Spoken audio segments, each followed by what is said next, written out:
Hi everyone, welcome back to my channel. Today I'm going to be doing day 7, 8 and 9 of my minimalism challenge, and I'm going to be talking a little bit after I tell you what items I'm letting go of, some points to think about for you guys to see if you feel like your room is too cluttered for you and what to do about it, and some tips that I have learned along my journey so far. Sorry you're staring at the side of my teacup. I've run out of room on my desk because I'm sorting through things and I need space to get them all out and look at them. So first thing, day 7, I decided that I am going to let go of all of my vellum. The reason being is I didn't realise that it was made from animal skin, and as I am vegan I don't want to use animal products. For the most part, if I have something that's made from animal products, I tend to use it up and not repurchase it because I don't want to waste it. But honestly, the thought of putting animal skin on my projects kind of creeps me out, being vegan. So yeah, I'm just gonna let it go. So I don't know where yet. I don't think you can recycle it because it's not paper. So I don't know how, but I'm gonna let this go. So if anybody wants some vellum, let me know. If the whole animal skin thing doesn't creep you out, then awesome. So I have this sheet here which is like a butterfly design. It's really pretty, but as I said, I'm not going to use it. I've got another pack here. I think this is actually tracing paper, but like vellum, it's usually made from animal skin, so I'm going to let my tracing paper go. I've got this music script one. I've got some vellum that I bought at a craft fair. I had more vellum, obviously didn't know I had this and ended up buying more. And I had even more vellum. This is a Anita's pack. I tend to keep them separate even though they're technically the same thing, just because if I prefer one over another then I can reorder, but obviously I'm not going to be because it's vellum. So what was that? 1, 2, 3, 4, 5, 6, and I decided to also let go of this washi tape on day 7. I don't know if it's going to focus. Anyway, I don't think I'm going to use it, so I'm going to let it go. Oh wait, I just realised how dark it was. The weather here is terrible. Let me just turn my lights on. Sorry about that, guys. Maybe that's why it wasn't focusing. Yeah, that's a bit better. So this is really cute. I just don't think I'm going to use it. So that was day 7. So if anybody would like this, just let me know. I'm not going to sell it, but if you want something and you could help towards postage, that would be really kind because I don't have a lot of money right now. And then day 8 I spent sorting through my embellishment drawers. So I now have these empty storage containers. So I've got 1, 2, 3, 4 of these. 1, 2, 3, 4, 5. So I've got 9 of them in total that I'm going to get rid of. So that's my day 8. I don't care that there was 9. And then I actually posted a few of day 9's items out already. In fact, all of them have gone. So I've let go one fuse tool, the nib, the ruler that goes with it, and the stand. Ah, that's better. 2 packs of sequins, 3 small bags of embellishments, 3 little felt foxes, 1 roll of baker's twine, and today I sold 4 sequin packs and a pack of flat back roses on my eBay shop. So that's 1, 2, 3, 4, 5, 6, 7 things on there, but there's multiples, so I'm going to count that as my day 9 because I've let go more than 9 things there. So I'm going to carry on with my sorting out my rainbow drawers where I store all of my embellishments and see what I get rid of next. And I'm also going to go through some of my art supplies. So I wanted to talk a bit about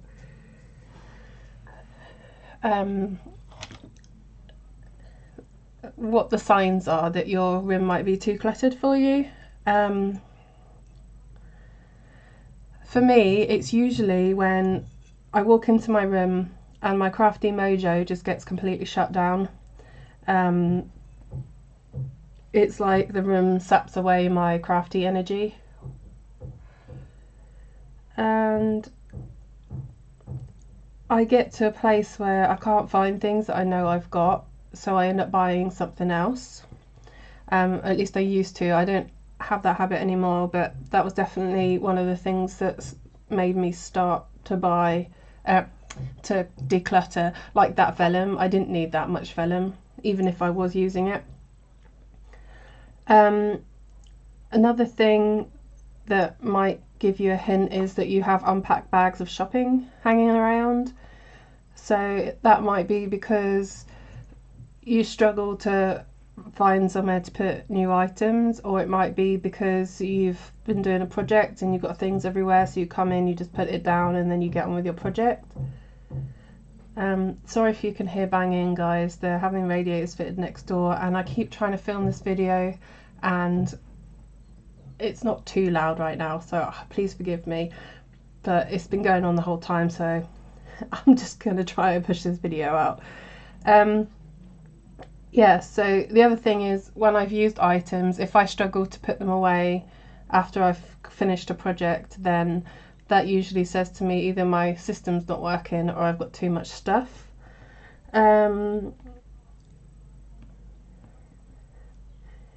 The other thing, for the big one for me, which is what prompted my sort of declutter, is even though my room is quite organised, if the visual noise gets too loud, I really struggle and it zaps away my mojo.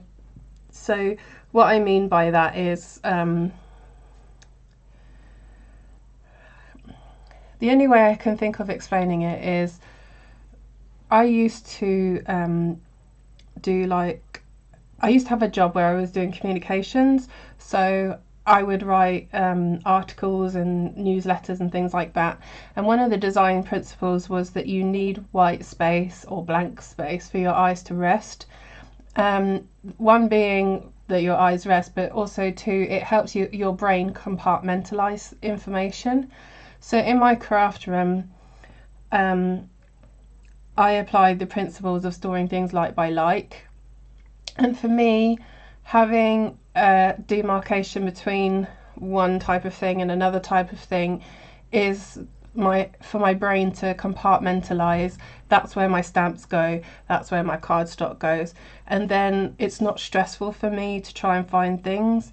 The other thing that I do to get rid of visual clutter or visual noise for me is to remove packaging as much as possible. One, because it adds another step because you've got to take it out of the packaging, but two, like take stamps for example. I put them in stamp pockets that have a white backing, and that's so when they're on my shelf they all look, they're not all the same size, but they're all white or black. They're not like bright pink for clearly besotted and MFT and then multicolored rainbow for visual image, and I don't know, craft brown for the works dyes and all these different colours, because that for me stressed me out. And if you don't have that problem and you find the packaging inspiring, then great, but I'm just trying to give you an example of visual noise. So I store things by colour, and then I try and segregate by type, so my brain kind of knows where to go, and that's all my choices, and I try not to have too many choices, otherwise I get overwhelmed. So that's personally how I deal with the visual noise. And then the other question, I was watching a video by the Clutter Fairy in Houston, and I'll link the video below because it's a really good video. But she said, is your hobby shopping or creating? And I was like, ooh, don't pull any punches there, Gail. Because a lot of people just shop and they don't create, which for me is really sad, because while that kind of keeps the industry going, it doesn't keep the creativity going, which for me is quite sad. So I definitely want to be somebody who creates more than they shop. And also I can't afford to shop, and I've only got a certain amount of space, so I would rather enjoy it with what I've got. So moving on to some clutter tips. I found that I had like a few different things, or like I'd have a collection of washi tape, for example. So I've given myself a drawer, and for each colour, and to be quite honest, like pink, I had stuffed it to the point where like I could barely open and close it. So technically I'd stuck to my rules, but I realised that actually I was doing myself a disservice, because that drawer, it was so heinous to try and get into. It just made me not want to use pink, and pink's my favourite colour, and how sad is that? Not that my pink is my favourite colour, but how sad is it that I'm not using my favourite colour because I'd not respected my space and completely trashed that drawer. So I've been going through all of my stuff, and I realised that my main issue is actually probably ribbon and then washi tape. So I think that I'm gonna try not to buy any more ribbon or washi tape unless I use it up. So that's something else that's kind of like a tip. So anyway, when I was going through sorting out those drawers, I just kept my favourite of each. So if I only had room for 5 rolls of washi tape, I just picked my 5 favourite ones and let the rest go. And I don't care if I can never get that washi again, because the chances are I wasn't going to find it in that mess anyway, and I wouldn't use it anyway. So at least this way I get to use the 5 that I really love.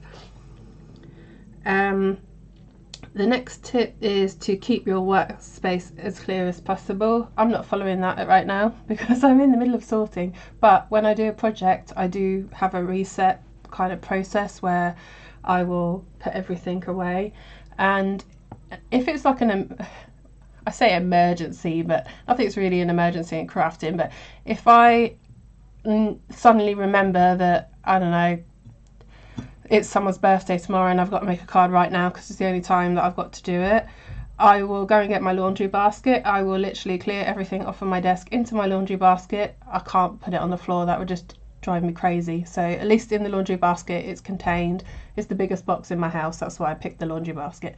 Anyway, I'd scoop it in there and I'd make my project, I'd clean up, and then I would, when I next have time, I would go and put away the stuff that was out.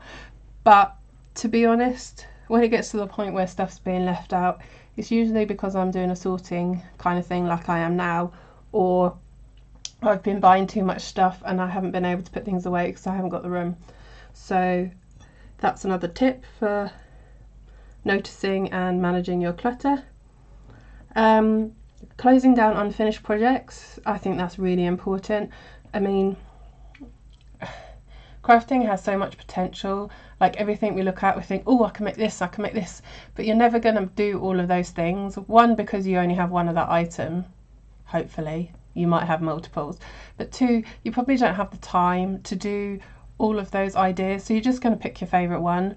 And if you've started a project and it's sitting there and it's looking at you going, you need to finish me, you're just going to feel rubbish, because you're just going to be like, oh, I failed at that. You haven't failed, you tried it out, it wasn't for you, and you can just let it go and move on. The other thing I thought of is, I felt like when I was letting go of things that I was saying that they were unloved, but actually I'm not. I'm saying, actually, like, you might not be my favourite thing, but I still think you're great, and I want to pass you on to somebody who will love and enjoy and actually use you so that they're actually more loved. And that mindset change really helped me to let go of things that I really liked, even though I knew I was never going to use them. The next thing I was thinking of is a girl in her video, she talks about making your own rules up for like how you decide what you keep and what you let go. And for me this was really poignant because I've been doing a lot of work in counselling about boundaries and having internal boundaries, but also boundaries in relationships, etc. And I realised that I have boundaries in my craft room, but I don't have internal boundaries for everything that make me kind of stick to them. So what I mean by that is I decided that I wanted to have a specific section of my room for stamps, and when that got full I didn't stop shopping for stamps, but I kind of should have, at least until the point where I let some of the stamps that I've got that I don't like as much as the new thing before I purchased them. So that's something I'm going to be mindful of.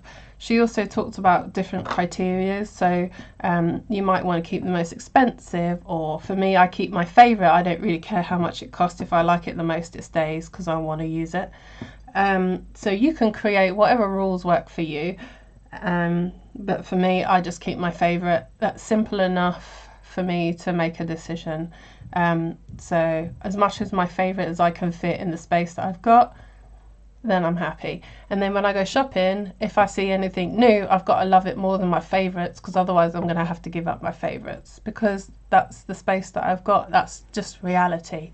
As much as being an adult is not fun, that I think that part of being an adult is necessary in order for my craft room to feel fun and fresh, and you know. And the other way of letting things go is to actually use them up, so it encourages me to craft more. The other thing she talked about in her video was setting stations up, like workstations by tasks, which is something that I've done. So this main desk is my paper crafting, my other desk is sewing and mixed media, and then I've kind of got like a little printing and die cutting station just tacked onto the end of that desk, just so that I can kind of methodically work my way around the stations.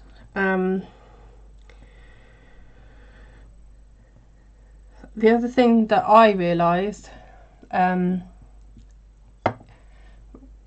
was struggling with this challenge, to be honest, because it felt too slow, but actually it's helped me a lot with my exit strategies. So before I would do this bulk purge, and then I'd have these 6 massive crates of stuff sitting in the middle of my room thinking, oh my gosh, what do I do with this? And it made me not want to declutter, because then I had to find something to do with it. Whereas decluttering day by day, I mean, as you saw, I did 3 days of decluttering, and one day I've completely given away everything from. And so that's been really helpful. And also I've sent things out to people already, like given them away, gifted them, sold them, whatever. So it just gives me that thought process time, and things don't accumulate quite as quickly, so it feels more manageable. And then the last thing I wanted to talk about was your feelings and your intuitions. So sometimes feelings can be really annoying, because like the example I gave, that you walk in your room and everything feels like it's too much and it just zaps your crafty mojo. So that can be like a negative. The other feelings that you can sometimes get is you can feel guilty about the money you've spent on something and the fact that you've not used it, and that's just saying that you want to value things, But for me, the value is in the creative journey and the creating, not in how you organize your room and how whether or not you use everything. And thinking about it from that perspective, like, your room doesn't have to be perfect and your craft work doesn't have to be perfect, but you're still worthy of the creative journey and the enjoyment that you get out of that, and what you create and how you keep your room only ever has to be enough for you. And if you are happy with the way your room is now, then it's enough for you as you are right now. But once you get through the negative feelings, you can use some of the more positive feelings in your intuition about whether or not to let something go take over, and it can become a positive experience. So you can start to feel like you're in control of your room and what's going on and how you create in here. So that's all I wanted to share, really. I know this was a bit of a chatty video, but sometimes I think talking about the hard stuff like feelings and what we're supposed to do with stuff and expectations and all that kind of things can be the thing that really makes a difference. So if anybody hasn't told you today, you're awesome, and it doesn't matter if your work's perfect, as long you're still enough, and how you are is enough, and what you do is enough, and you deserve to have the craft room that brings you joy and that peace and downtime that you so badly deserve because you work really hard. So take care, guys. As always, thank you so much for watching.